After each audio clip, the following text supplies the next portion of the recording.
I've delivered your package. I'm John Anderson, 32 years old. I worked for a logistics company in New York, delivering office products for businesses.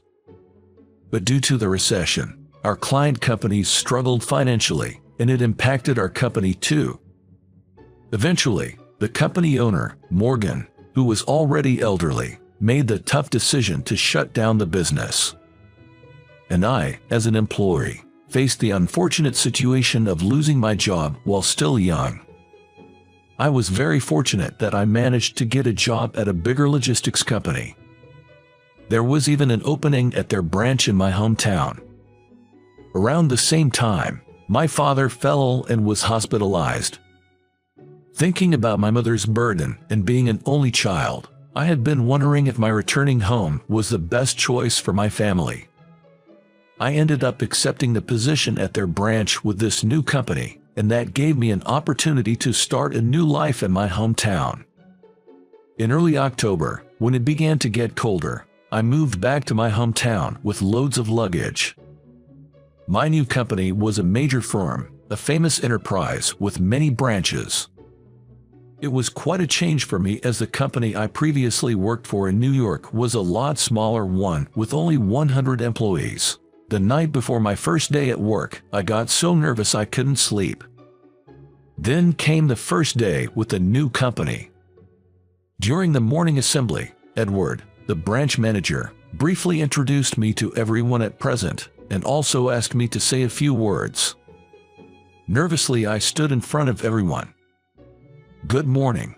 My name is John, and I have joined the company as a mid-career employee, effective October 15. I hope to become a valuable member of the team as soon as possible. But then, I froze when I saw something. To my surprise, among the employees was my former classmate, David Smith. I was momentarily shaken. However, I managed to keep a smile and to finish my speech. I'll do my best to become a valuable member as soon as possible, and I am looking forward to working with you. As I was about to leave after my speech, I had a quick glance at him. David gave me a sly smile. It sent a chill down my spine, and I had to leave the room in a hurry. David Smith, the man I struggled to deal with in my entire life. He excelled in both sports and academics, graduated from a prestigious university, and stood out in our hometown. In contrast, I was a plain guy whose only trait was being diligent. We weren't exactly enemies in school though. Despite our differences, we were teammates in the basketball club, sharing both tears and laughter. After practice, my house became the hangout spot, and David would often come over. When he stayed late, my mom would even cook meals for him. But things changed a few years ago when we had a basketball team reunion. David, drunk, started bragging about his education and income. At first, everyone listened to him with a smile, but the atmosphere started to grow tense after a while. Unable to bear it, I finally said, "David, let's change the topic." I tried to sound as cheerful as I could, not wanting to hurt his feelings, but David looked deeply annoyed. "I've always disliked your self-righteous attitude," he said. "And you, a high school graduate, dare to direct me, a university graduate? That's absurd. Don't order me around ever again."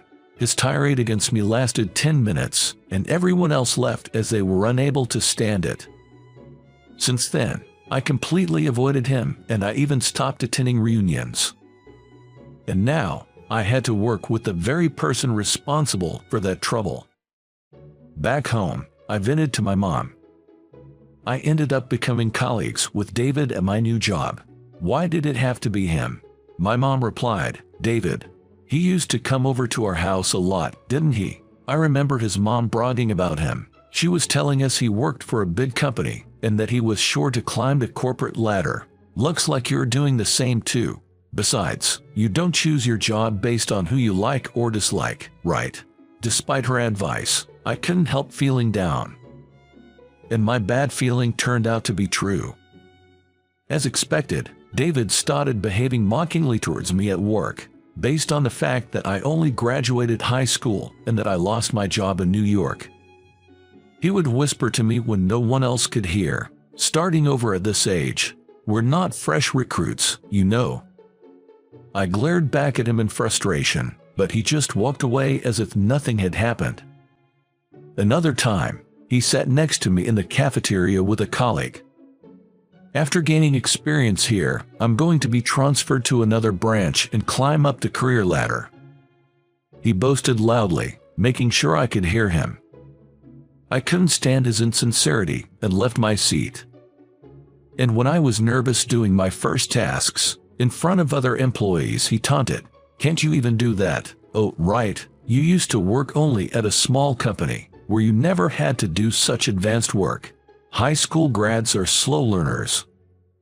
He seemed to enjoy spreading the fact that I only had a high school diploma.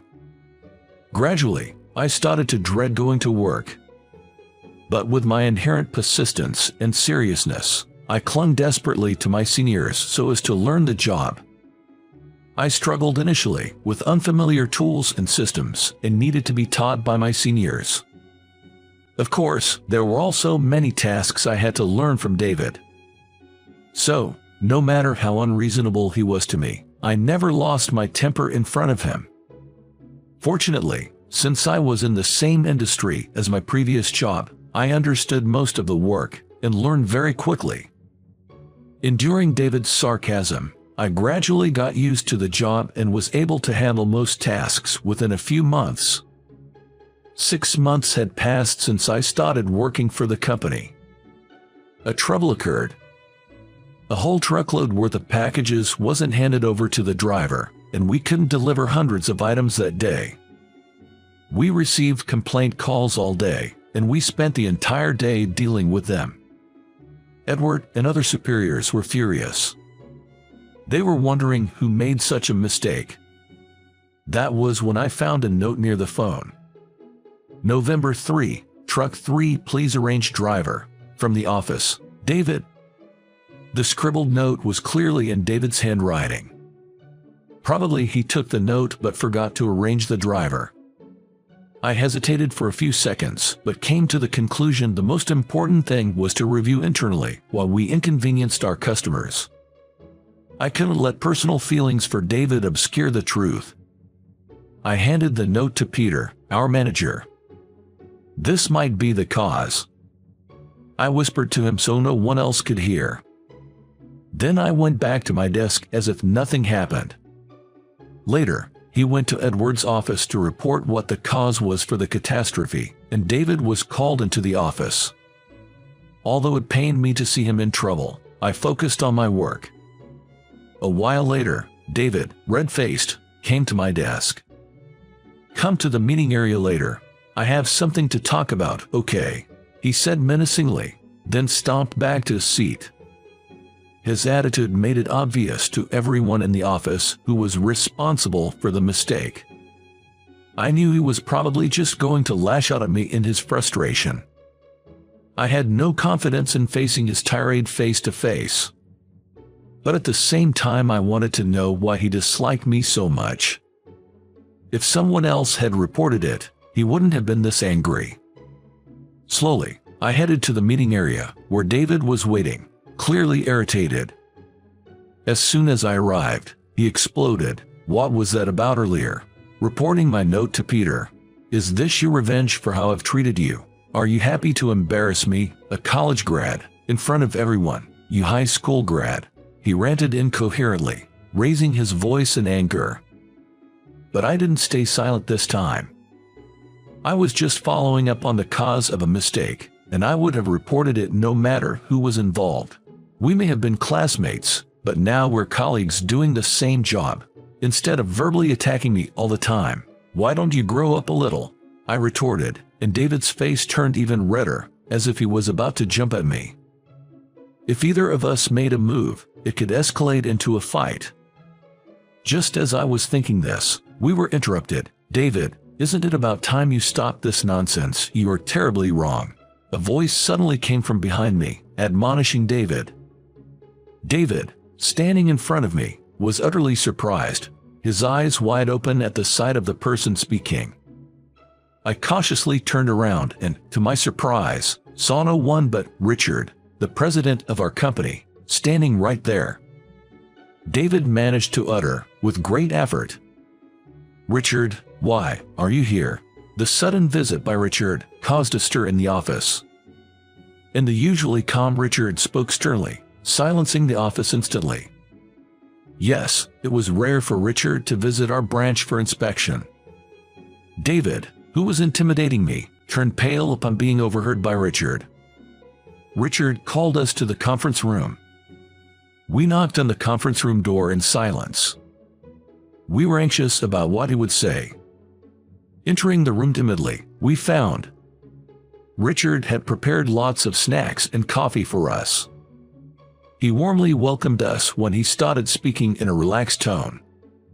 I believe, for a company, the most needed talent is someone who can earn people's trust. It's easy to know someone's educational background, but it takes a long time to understand if they are truly trustworthy. With that, he smiled warmly. Then turning to David, he continued, "That's why I want you to reflect on your actions from time to time. Think calmly whether your actions are earning you trust from others." And about hiring John, you see, he had the utmost trust of my good friend Morgan. Yes, he was the president of the company John previously worked for. In other words, John is here because his 10 years of hard work were properly recognized. Richard spoke on behalf of Morgan. My previous workplace wasn't like the current company, lacking even cleaning staff. So, I used to be the first to arrive at the office, cleaning and wiping everyone's desks. I was diligent and even took on the tedious tasks that veterans disliked. I was also a truly dependable person, well liked by both superiors and juniors. That's why I valued John's 10 years of steady efforts. It has nothing to do with his educational background. Richard explained. I was holding back tears, deeply moved. Morgan had arranged my job transfer without my knowledge and had reported my work performance to Richard. I was touched by Morgan's kindness. And I was deeply happy that my modest and serious nature was valued so highly at the company. Meanwhile, David remained silent, still keeping his head down. It seemed Richard's words had hit him hard. Probably his criticism of my education was already an issue in the company. Richard had kept silent out of kindness, but David must have realized the gravity of the situation. After we left the conference room, David hesitantly said, "Can we go to the rooftop and talk?" I nodded silently and followed him. Upon reaching the rooftop, "I'm sorry for the disrespectful way I've treated you until now," David said and apologized profusely. "It's okay, lift your head." I sincerely told him, but he insisted, "No, it's not okay. This isn't just about what happened today. Actually, I've been jealous of you since our school days," David confessed. Then he started talking honestly about his feelings. Despite being seen as a man who could do anything, he admitted that was far from the truth. His parents had a bad relationship, and his mother was obsessed with academic achievement. He grew up constantly scolded by his parents, both of whom worked. David reflected back. "That's why I always envied you during our school days. You had a mom, always smiling unconditionally, and the warm meals at your place." Raised in a very stern environment, which could be considered as educational abuse, David barely made it into his first choice university, only to burn out completely. He somewhat safely landed a job at a major corporation, but without any enthusiasm or hope for the future. At a reunion, hearing about how passionately I was immersed in my work really irked him. "I felt like I had no purpose in life, but you had dreams and goals. That made me jealous, and I started bragging about the one thing I could beat you at. Yes, my education. I'm such a petty man," David admitted and then fell silent. He looked like he was holding back tears. Hearing that, I also opened up. "I was always envious of you too. I really wanted to go to college and be like you, wealthy, smart, and cool, but I couldn't become someone that I am not. so I just try to give my 100% in everything I do. We shared our honest feelings, and we unexpectedly found ourselves laughing together. That's right, if you keep on looking at people who seem to be doing better than you do, there is no end, and the grass is always greener on the other side. All we can do is try our best with what we have. After our confrontation, David gradually changed his work attitude. He lost his careless manner, bragged less, and eventually became a respected figure at work. He was always a smart man who was good at his job. He rapidly rose in the company and, a few years later, got promoted to the headquarters. I was genuinely happy for his success. By that time, David and I had mended our relationship to the point where we'd go out for drinks together. While celebrating his promotion, David, laughing, started saying, "Now that I can talk about it, it's because of you that I was able to succeed like this. Seeing how well regarded your work was motivated me to get serious." He shared this unexpected revelation. Apparently, our colleagues had been praising my work ethic. I was known for excellent communication skills and also for not repeating the same mistakes and being consistently respectful to everyone. I was being considered as a person of integrity. Hearing this, David had reflected on his own approach to work. He had been perfect in completing his assigned tasks, but never considered making things easier for his colleagues. I was always self-centered. I learned to be considerate towards others, and that was because of you. I guess I had a narrow view of life. David, looking a bit embarrassed, thanked me for helping him learn valuable lessons. But I felt the same way. I respect the effort and change you made to earn everyone's trust. I said, feeling happy and finding myself drinking more beer. We have both grown and were thankful to share a drink together. A few years later, my hard work was recognized and I became the branch manager at another location. Now I'm leading dozens of employees and working hard every day. My father's health improved, and he's now actively working again. The new workplace is just a 2-hour drive from my parents' house, so it suits me fine at this moment. Within the last few years, I also found a reliable partner, and we just had a loving son. From now on, we will be living as a family of 3. All right, I'm going. Have a good day. I will see you later. I ask myself every morning before going to work, have I earned the trust of those I work with? Remembering Richard's words, I step forward brightly into each new day at my new workplace.